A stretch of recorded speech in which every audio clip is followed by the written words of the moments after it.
of a rootless person in a way. I go back and forth from New York to California. And I'm a California person. I was born here, I grew up here, I studied here, but I'm from somewhere else too.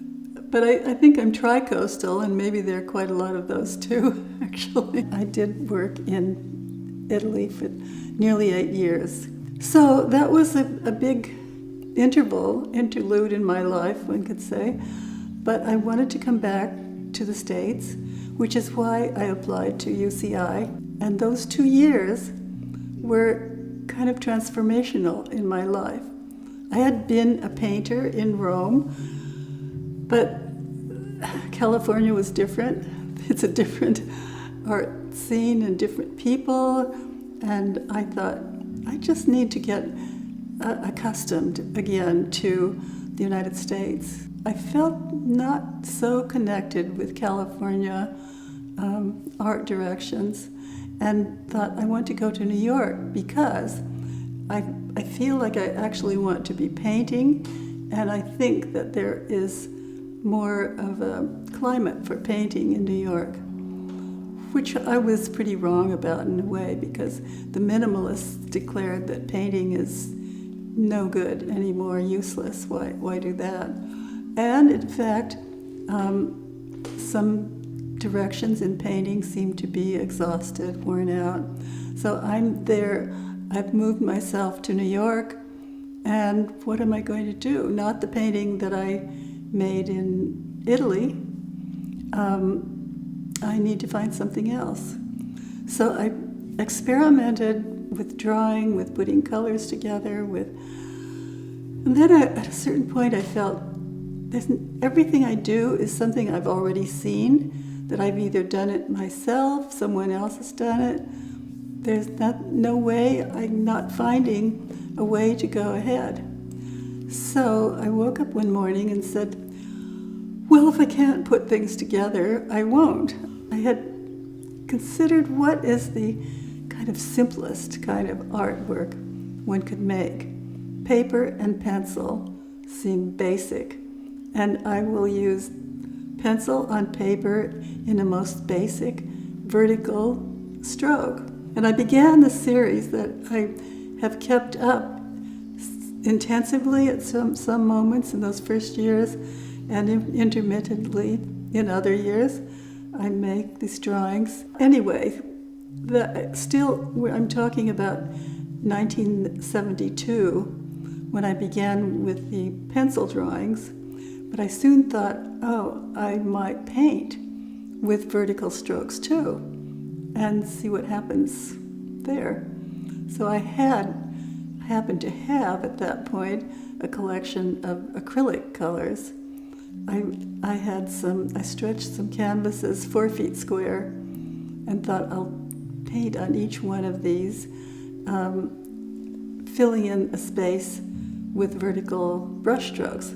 I think that the way I come to a new series is very idiosyncratic. Things happen that feel to me like part of my work that have nothing to do with painting. I would walk in the town, and there was a big park, and I would walk in the park and watch people as whatever they're doing in the park, and the swans on the lake, and people I met, and then I wrote a story about that.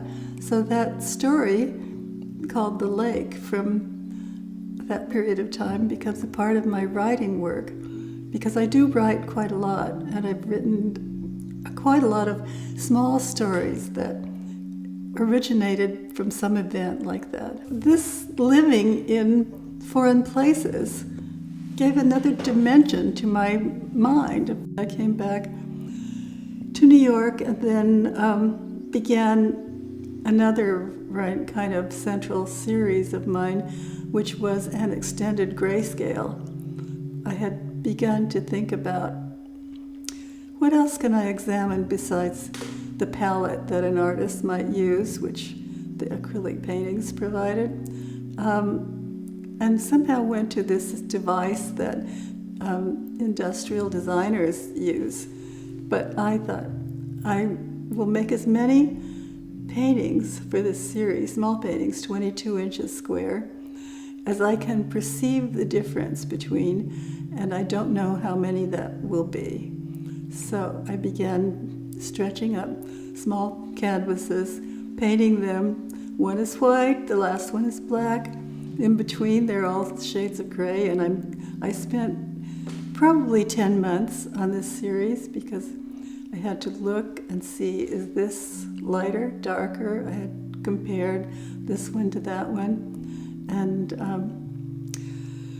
finally, there turned out to be 106 pieces.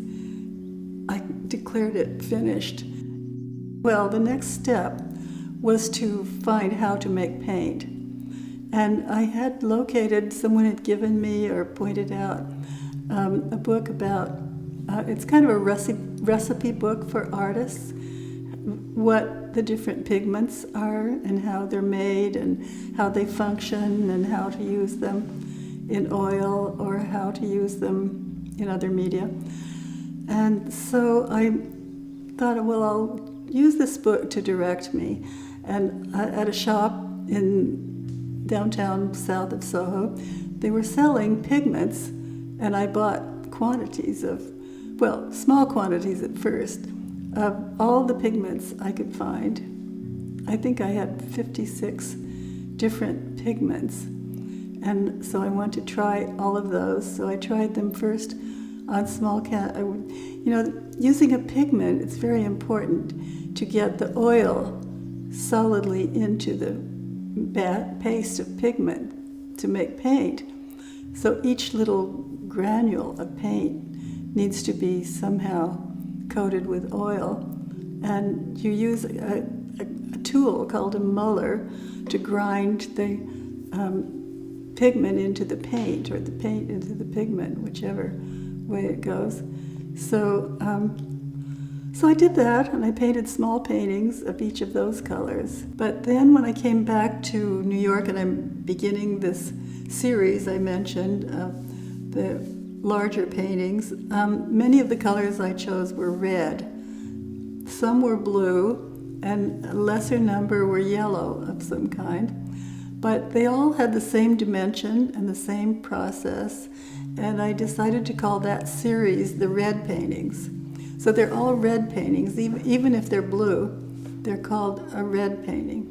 And that confuses some people sometimes, but for me they all belong to this group of so-called red paintings. I'm always interested in the name. The name of the work for me is extremely important. If the work doesn't have a name, it almost doesn't exist. It has to have a name and it should have a date, because then I know what it is. If I don't have those, it's an orphan. It's just kind of lost. For various reasons, my painting work has taken a pause, and I haven't painted very much. The most recent paintings are the shade paintings, of which you have an example here in the far wall. You see these white prepared paintings of the canvases on the wall that are not painted. That's the beginning of my next series. And I haven't begun it because I felt a little uncertain about what I want it to be.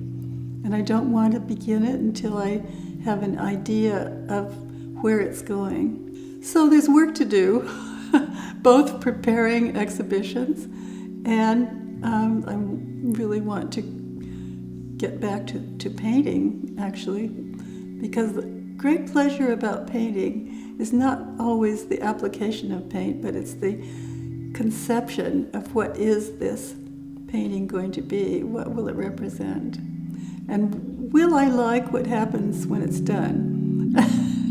And I won't really know until it is done, so I don't